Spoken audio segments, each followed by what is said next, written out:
Christy, I beg, APC and Tinubu must not see this video. They don't even use eye.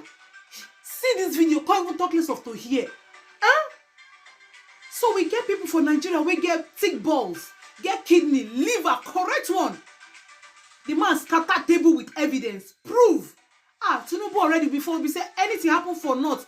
Now not they carry money go. He must not see this one, must not hear this one, because if not, so Yoruba people don't enter him. Hey, I beg Mona watch this when me share him. I beg. This guy, I twirl for you. I dig well. Mona watch him. PDP said Peter Obi and Labour Party had over 900,000 votes in Lagos State. They had a little over 100,000 and APC had the same. The truth of the matter is that Bola Ahmed Tinubu was roundly rejected in Lagos State. It wasn't just the Igbos.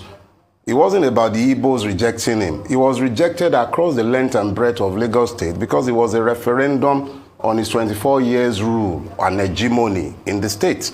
So when you now heard the INEC people announcing a result that was supposedly so close with such depressed voters number, I remember that I was on Arise maybe a couple of days after that result was released, and I said at the time very clearly that this result is not reflective of what happened.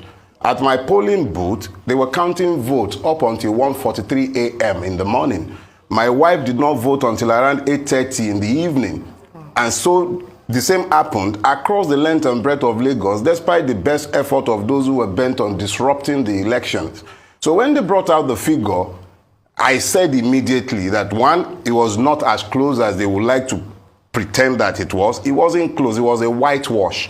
However, in order to validate the lies that they have to tell and the tribal hatred that they are stirring up, they had to portray a close election so that the script that they have already written for this Saturday's election might be legitimized in all the nonsense they are doing. So number one, we must be clear about something. The first duty of a state is the protection of citizens. When you have a situation where citizens are being attacked and people are being singled out for attack, you had the one in Ije-Ododo, one Bale in Ije-Ododo or Kabiyesi in Ije-Ododo, suddenly remembering that he wants to worship Oro and is declaring Oro during the period when people should be out. Well, I think we've had a clarification on that. He said the Oro rights will go up until Friday. If you have had clarification on that, there was another one in social media today, some bearded clown talking about another Oro again. Yet this was the same person that was caught on camera during the presidential poll. So you have a situation where you can speak about the political class in a situation where you have a political class. What we're dealing with is a criminal class that is determined to hold the people down by force of arms or whatever it takes. They are making this about tribe because there is no record to place before the people. We've had 24 years. 24 years. My people have a proverb. They say, "Iṣẹ́ tó ṣe ọmọ ológun ọdún, ìyà tó jẹ ọmọ ọlọ́gbọ̀n oṣù. Tíṣẹ́ òun ò bá pa ọmọ, ó yẹ kó dẹ̀yìn lẹ́yìn ọmọ." Okay. Well, we are going to have to temper our language a bit. No, let's temper our language a bit. Don't worry. National television, okay, so we have to be very careful. Temitope, I hear you, but let me say this. I am not a frivolous man. I did spend some years practicing some type of law before I retired as a lawyer, so I'm well advised as to the possible legal liability of any word that I might use. So anything I'm saying, take it as a given that before I would open my mouth to say so, I know as a fact that what I'm saying is the truth and I have absolute fact standing behind it. And because you have said so, let me explain myself. Over 2 years ago, I sat in this same studio and I announced to everyone that there was a murder plot over my life. And I then went on, this was after I had submitted petitions to the DSS and to the State Commissioner of Police. Up until today, in this state, in a country governed by law, nothing has been done. Some of those persons are the ones busy going around threatening people again today. I've been coming to your TV studio for a while. This is the first time in years since I've been coming here that I'll see armed soldiers required to protect what is supposed to be free press. So we're dealing with a situation where even though we might pretend that we're dealing with normalcy, there is nothing normal about our situation. If the people are allowed to vote in a free and fair election, these people are over. That's the truth. They have no record to place before the people. Only intimidation, blackmail, ethnic division, religious division, all sorts of divisions in order to keep the people from saying the truth of what they should be facing. Was it the Igbos that have been digging up roads in Lagos State over the last 24 years? Has the Igbos been the one that have stopped the rail that has taken 7 kilometers or thereabout that has taken 16 years to construct? Was it in the Igbo that stopped that? Who is the person who is busy selling all of Lagos to people that is now shouting about Indigbo, Indigbo? There is just a validation of hatred in order to divide the people's attention so that they might not face the issue. The real issues are about a collapsing state, a collapsing country. They might want to forget all of that and distract our attention. Let me just interrupt you briefly. Please. Earlier you talked about criminal gangs, being given free hand to run. Yes. And of course we've seen all sorts of posts and videos on social media that could be characterized as hate speech. But sadly, nobody has been arrested, nobody has been prosecuted. So I'm wondering, is it that there are no laws against such, or is it that the laws are not being implemented? If the laws are not being implemented, how do we enforce that? I've been shouting for years. It's pretty much the same seat, talking about the fact that we are not a country governed by law, and that we are a country governed by impunity, that our policemen pretend to uphold the law, but they know that they dare not uphold the laws. If they tried it, their political masters will end up in prison cells. So what you end up having is the administration of impunity, and that is what governs Nigeria. So these people you call criminal gangs, that I will also call criminal gangs, they are not really criminal gangs in the classic sense. They are part and parcel of the governance process of Lagos State and practically the whole of Nigeria. Because you were there, people saw pictures. There, right there in broad daylight, policeman standing, the evidence of the state. In Yoruba language, you call policemen Olopa. Olopa actually emanates from the person who carries the staff of office. The Oba staff of office is insignia and authority. So in the Yoruba's mind, the Olopa is the symbol and representation of the state.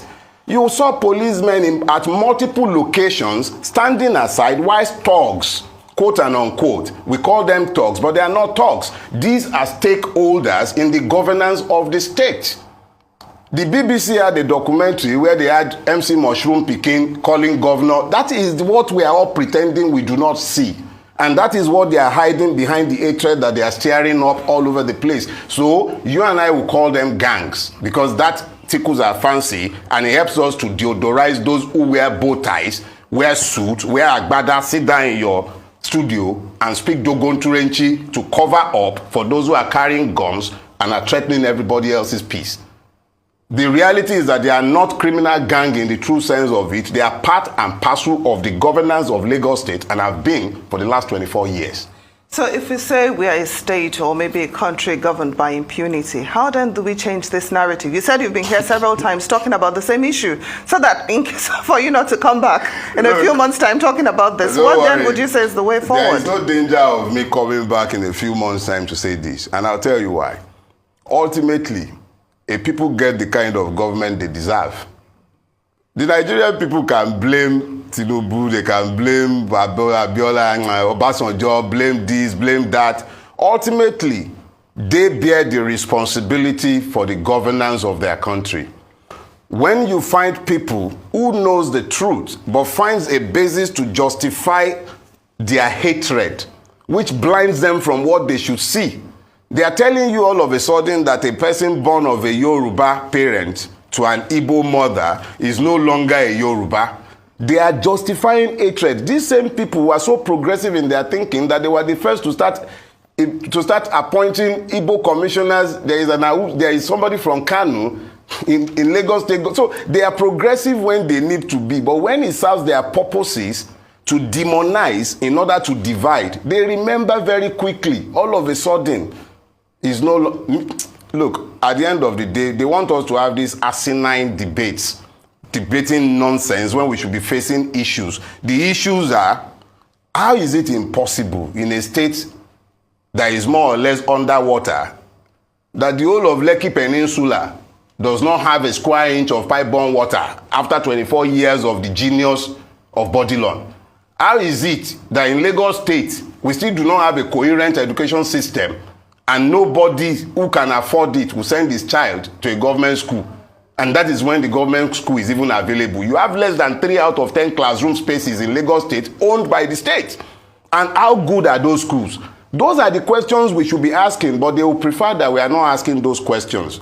They will prefer that we are talking about his Baba is Igbo, his mother is this, his hype-up, is that. Nonsense. Those are the distractions, and it is up to the people to either allow themselves to switch on their brains and decide what is in their own enlightened selfish interest, or they continue to allow their enemies to point at their enemies for them. I have made up my own mind. When all this is over, Nigerians will live with the consequences of their choices, because at the end of the day, even where they did not choose, such as the last election, where we chose across the country in overwhelming numbers, they have started applying tribal and ethnic sentiments in order to divide what was a nationwide cohesive mandate and divide it to portray it as an ethnic agenda.